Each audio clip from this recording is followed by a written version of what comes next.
ጋይስ ስግጥ የሚለው ቃል ብናቆም ይሻላል ምክንያቱም በጣም ብዙ ሰዎችን እያስቆጣን ያለው አይኖ እናንተ እንደምትወዱት እርግጠኛ ነኝ ግን እኔ ስራዬን መስራት አልቻልኩኝ በስነ ስርዓት ማለት ነው አንድ እኔ እውነቴን ነው የምላችሁ በቃ በሰላም በፍቅር መስራት ነው የምፈልገው ህይወቴን ኢንጆይ ማድረግ ነው የምፈልገው ስለዚህ ከሰላሜ በላይ ደግሞ ቫልዩ ማድረገው ነገር የለም እውነት ለመናገር ነው የምላችሁ እና ስግጥ የሚለው ቃል እናቆመው እና አንጠቀመው and አይዲያው መስራት ነው እንስራ በቃ ራሳችንን እናዳምጥ ተግተን እንስራ ከአይምሮአችን በላይ ልባችንን እናዳምጥ እግዚአብሔር በልባችን ነው የሚደርሰን and ዓላማችን እንቁም አይዲያው እሱ ነው አይዲያውን ብቻ ይዘን እንጠቀምበት ስግጥ የሚለው ቃል ግን መጠቀም እናቁም ወዳችኋለሁ ጋይስ ዘሀበሻ እንግዲህ ፖስት ያለው ነገር ተመልከቱ እንደተመለከትኩት ስግጥ ፍምስ የሚለው አይዲያ ወይም ደግሞ ስም በጣም ብዙ ሰዎች እየተስማሙበት ነው ያለው በጣም ብዙ ሰዎች ደግሞ አይስማሙበትም በጣም ኃይለኛ ደጋፊ ያለ ከዚህ ሐሳብ ጋር የማይስማማ ደግሞ በጣም ብዙ ሰው አለ እና እኔ አሁን የቪዲዮ እየሰራሁት ያለው አንደኛ ነገር ለምትደግፉት የሐሳብ ወዳችኋለሁ የሁላችንም ሐሳብ ነው ለማትደግፉት ሰዎች ደግሞ መጀመሪያ በምን ማስረዳት ፈልጋለሁ መሰላችሁ እድል እንድትሰጡኝ እንድትረዱኝ ፈልጋለሁ ለምን ስግጥ ፍምስ እንዳልኩኝ ባይገርማችሁ እኔ ከካናዳ ስመጣ በብዙ ችግር አልፌ ነው የመጣሁት የዲያስፖራ ህይወት በጣም ሙድ ይዞብኝ ተጫውቶብኝ ነው የመጣሁት በጣም አይናፋር ነበርኩኝ ዝቅተኝነት የበታችነት የሚሰማኝ ሰው አስደሳች ነበርኩኝ ትልቅ ደረጃ መድረስ አላምንም ነበረ የዛኔ ማለት ነው ወደ ኢትዮጵያ ስመጣ እንግዲህ ከህቴ ጋር ነው ያረፍኩት which is ምንጣፏ ላይ ማለት ነው እሷ አልጋዬ ልስጥህ ባከ እያለችኝ ግን ምንጣፏ ላይ ነው ያረፍኩት ለ7 አመት ሙሉ ካናዳ ኖሬ እንግዲህ አስቡት ተመልሼ ኢትዮጵያ ላይ የህቴ ምንጣፍ ላይ ስተኛ ይህ ምን ያህል ዳሜጅ እንዳደረሰብኝ ውስጤ ልገልጽላችሁ አልችልም እና ቁጭ ያሰብኩትና እኔ ለምንድን ነው መሰቃየውልኝ ለምንድን ነው ህይወቴ ወደምፈልገው አቅጣጫ የማይሄድልኝ ለምንድን ነው ምፈራው ለምንድን ነው ማፍረው ለምንድን ነው ምደበቀው ለምንድን ነው ወደ ምፈልግበት ደረጃ በቀጥ ብዬ ማልሄደው የሚል ጥያቄ አይምሮዬ ላይ ሁሌም ጉብ ማለት ጀመረ because ሁሌም እንዲሳካልኝ ሞክራለሁ እነሳለሁ ግን ወድቃለሁ እፈራለሁ እሸሻለሁ እደበቃለሁ ገባችሁ አይደል እና እነዚህ ሁሉ ጥያቄዎች ራሴን ስጠይቅ ያገኘሁት መልስ ምንድነው አንደኛ ውስጤ ላይ የተቀበረ የበታችነት ስሜት እንዳለ ነው ውስጤ ላይ የተቀበረ እሺ ባይነት አለ በቃ ሁሌም መስማማት በመፈልገው በማልፈልገው ነገር ሰውን ለማስደሰት ፍቅር ፍለጋ ራሴን ፍቅር መስጠት አልችልም ነበር ገባችሁ ከዛ ደግሞ ምንድነው ፈሪ ነበርኩኝ የምፈራው ደግሞ ማለት ነው ማንን ነው የሰው አይን ነው which is እኔ ለራሴ ስቆም ሰው ካየኝ ቢነቅፉኝስ ቢተርቡኝስ አትችልም ቢሉኝስ ያ ውስጤ ላይ የተቀበረው በራስ አለመተማመን ቢያዩብኝስ የሚል ፍርሃትም ነበር ከነዚህ ሁሉ ፍርሃቶች ለማለፍ እድሜ ልኬ ሞክሬያለሁ ካናዳ ያለው ሞክሬያለሁ እኔ ቢያልሄድኩበት መንገድ የለም በጣም ብዙ ነገር ሞክሬያለሁ ግን በመጨረሻ I think እግዚአብሔር ልቤ ውስጥ ያስቀመጠልኝ ቃል ብትኖር ሰግጥ የሚለው ቃል ነው እኔ ማርያምን ነው የምላችሁ ማርያምን ሰገጤ የሚለው ቃል አላቀውም ነበር በማርያም ስም እየማልኩኝ ነው ያለሁት አላቀውም አንብቤው አላቀም ከየት አባቱ እንደመጣ አላቀም ይሄ ቃል ትርጉሙን ስለማላቀው ነው ደፍሬ የተናገርኩት ብዬ አስባለሁ ግን ሰገጤ የሚለው ቃል ልቤ ላይ አረፈ ከዛ ሰግጥ ብዬ ቪዲዮ ለቀቅኩኝ እኔ ይህ ቃል ምን ያህል ኃይል እንዳለው አላወቅኩኝም እኔ ምን ያህል ሰዎች እንደሚቀሰቅስና እንደሚያነቃቃ አላወቅኩኝም ግን እቺ ቃል ምን አረገችኝ መሰላችሁ የውስጤ ፍርሃት ሸፈነችው አሸነፈችው የውስጤ በራስ አለመተማመን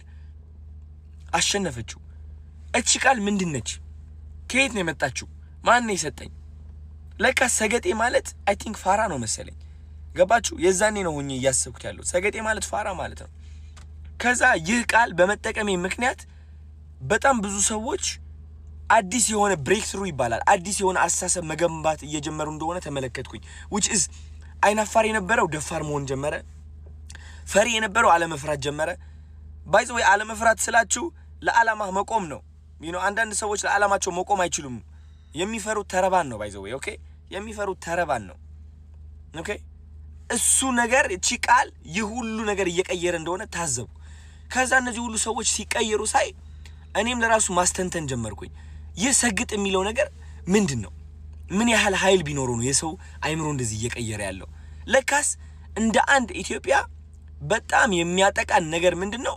ዩሊንታ ነው። ዩሊንታ በጣም ያጠቃናል። ጎረቤቴ ምን ይለኛል የሚለው አስተሳሰብ በጣም ያጠቃናል። እድሜ ልካችን ሰነፍ እንደሆን ከተነገርን ወይም ደግሞ አይናፋር እኮ ነው ልጄ እንትን እኮ ነው እየተባልን አድገን እዚህ ደረጃ ደርሰን ያ ማንነት ተቀርጾ ያድጋል። አይናፋር ነኝ እኔ በራሴ አልተማመንም ያን ያህል ቆንጆ አይደለሁም የሚለው ማንነት ተቀርጾ ያድግና እዚህ እድሜ ላይ ስንደርስ ተደምድሞ እውነታችን ሆኖ እናገኘዋለን። አንፈልገውም እኮ ገባችሁ? ከዚህ ማንነት የምንወጣበት መንገድ ምንድነው? መሰገጥ ነው። በመሰገጥ ነው፣ በመስራት ነው። መሰገጥ ስላችሁ እያወቀው እያለ እድሜ ልክህ እኮ ፈሪ እንደሆንክ ታውቀዋለህ። እድሜ ልክህ አይናፋር እንደሆንክ ታውቀዋለህ። እድሜ ልክህ ቆንጆ አይደለሁኝም ብለህ አስበህ የኖርክ ሰው እንደሆንክ ታውቀዋለህ እኮ። ግን ለነዚህ መጥፎ ሐሳቦች ትሰግጥባቸዋለህ። በቃ አትሰማቸውም ነው። በቃ ገባችሁ? አትሰማቸውም። በቃ ድድብ ትልባቸዋለህ። which is ወደ ሁለተኛ ቃላት ልመጣ ነው። በጣም ብዙ ሰው ያናደደው ብዬ ማስበው ለምንድነው ህዝቡን ደድብ የምትለው? ደድብ ወይ ህዝብ ምንድነው የሚያደርገው? ደድብ ያልኩት እኔ ዝም ብላችሁ የጅል ስራ ስሩ እያልኩኝ አይደለም። የምትደድበው በእነዛ መጥፎ ድምጾች ነው። መደደብ ማለት አለመስማት አይደለ? ደደብ ማለት ተቆርኩሞ ተነግሮ ማይሰማ አይደለ እንዴ? አዎ እነዛ ሐሳቦች ናቸው እኛ እየኮረኮሙ ወደ ማንፈልገው ህይወት የሚመሩን፣ ወደ እፍረት፣ ወደ ቁጭት፣ ወደ ስቃይ፣ ወደ ብቸኝነት፣ ወደ የበታችነት ስሜት የሚመሩን እነዛ መጥፎ ሐሳቦች ናቸው።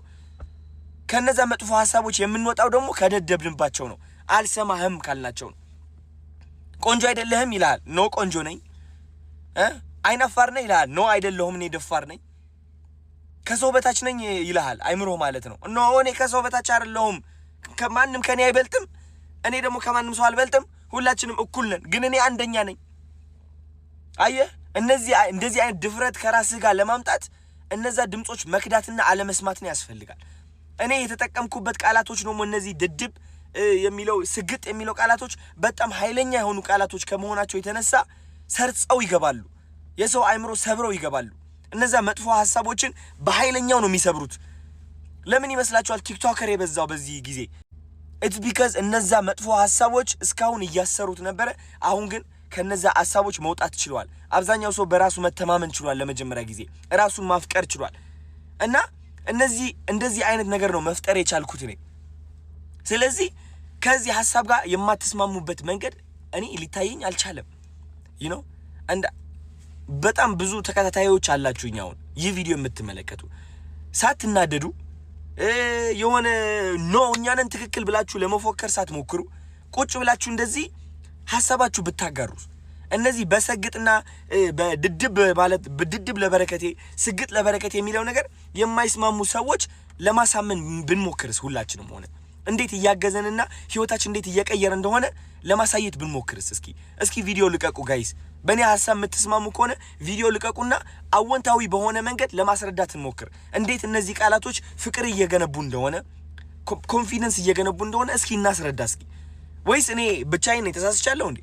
ገባችሁ? አብረን እስኪ እናስተምርና እናሳይ። ስፔሻሊ የተማራችሁ ሰዎች፣ ዶክተር የሆናችሁ ሳይንቲስቶች፣ ትልቅ ደረጃ ያላችሁ ማለት ነው።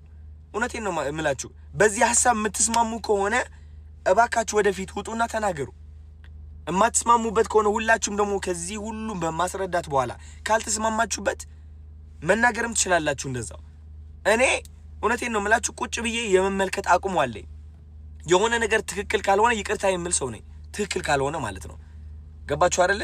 ስለዚህ እባካችሁ ኮሜንት ብቻ ሳይሆን ቪዲዮም ልቀቁና ሐሳባችሁ ግለጹ። ስግጥ የሚለው ቃል ድድብ የሚለው ቃል ለበረከቴ ማለት ነው ህይወታችሁ በምን መንገድ ነው የቀየረው? ቁጭ ብላችሁ ቪዲዮ ሰርታችሁ እንድትለቁልኝ ይፈልጋለሁ ጋይስ። እናስረዳ እንዴት እየተቀየርን እንደሆነ፣ እንዴት ወጣቱ እየተቀየረ እንደሆነ። የበለጠ ነገር እየተፈጠረ ነው ያለው። ፍቅር ነው እየተፈጠረ ያለው። እኔ ደግሞ ልንገራችሁ ከፍቅር ውጪ ምንም አልፈልግም።